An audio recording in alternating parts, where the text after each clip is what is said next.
latiyyaati shaggaatoo yoomiyyuu hammeenya jaalala hinoltu dhagayu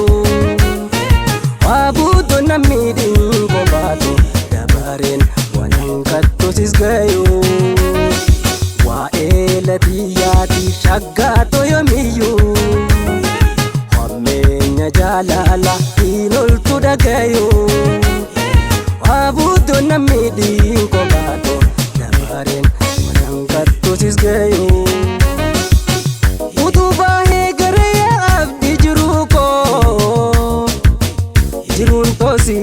maleen qabdu iko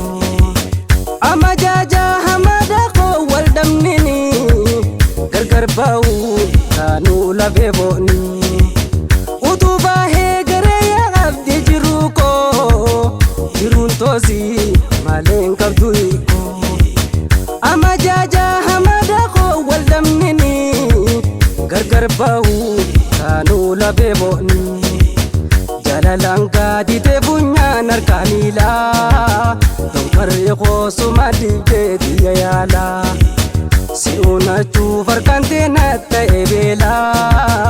ororre kee anamna diidamma jaala jalalanka dite bunyaan arkaanila donkarri qoosuma dibdeeti yaala si unachuu farkante natta ebeela ororre kee anamna diidamma jaala finfinnee biyya qoosiif dhufeera argee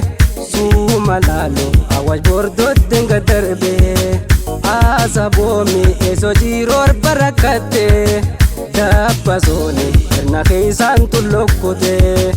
baarodaani karraan kattaa muree qobboo dadarmaddi iseenii maalee jalankoo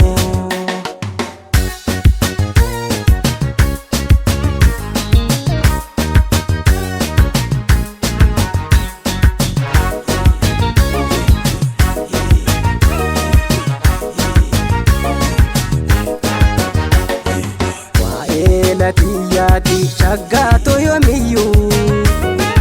hammeenya jaalala hinoltu dhagayu waa buutoo nammiidhiin kophaatu dabareen waan hanqattusis gayu waa'ee latiyyaati shaggaatoo yoomiyyuu hammeenya jaalala hinoltu dhagayu abuutoo nammiidhiin kophaatu gayu tikkuma laala qabsadhaa qoosilaala osoo jirtu onneen buusinilla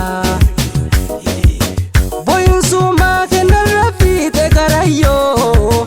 mina laali akkaan jiru wayyoo tikkuma laala qabsadhaa qoosilaala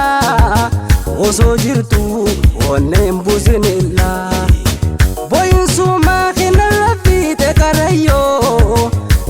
lali akkaan jiru wayyoo duskannoo jireenyaa jeensi filadhee na jalaan chiiginuutu baansi godhadhee maaliin gammaddanaa fi miyyoo si kennee amartinni jabdi yoo boodadhu wannee duskannoo jireenyaa jeensi filadhee na jalaan chiiginuutu baansi godhadhee maaliin gammaddanaa fi miyyoo si kennee amartinni jabdi yoo boodadhu wannee qullubbii fi lankee qarsaa biyya gaarii deeme dandakko walgarree loo sharaaree gaaddisatti ol gorree xiqqoo buqannee kokkofanne wal buhaarsaa wajji teenyee biyya dhaaloo ta'isii imallee dirree tarra jaalala dirree keessa tumurree.